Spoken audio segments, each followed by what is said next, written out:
One of the rules of productivity is people always overestimate what they can do at one time and underestimate what they can do with consistency over a long period of time.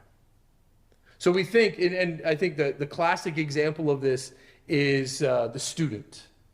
When does the student start writing the paper? You can answer the question if you know when the paper is due. If the paper is due at 8 o'clock on Tuesday, the student is writing it at 7:30 on Tuesday morning, or maybe they started Monday night. And what invariably happens to such papers? The computer jams, or the computer doesn't jam. You're in trouble if your computer jams, but the printer jams, the paper doesn't have the time that it needs.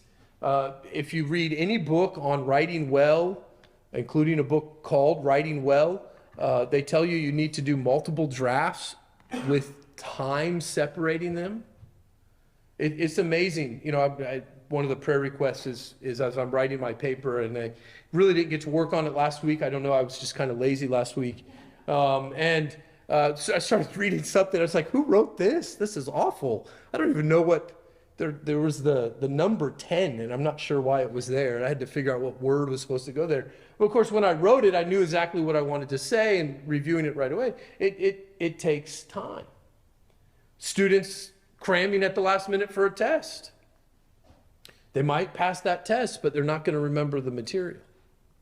Now, that might be okay in Health Class 101, where they told you to never eat anything that tastes good.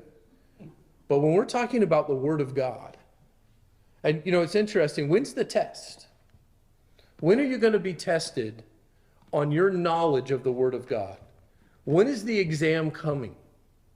You know, sometimes I say pop quiz and I ask a question. That's not the exam, is it? The exam comes when we least expect it. The exam comes with the diagnosis. The exam comes with the bad news. The exam comes when your coworker, your neighbor, your friend, the worker in the grocery store asks you for a reason of the hope that's within you. That's when the exam comes. So how can we be always prepared? With a consistent time with the Lord.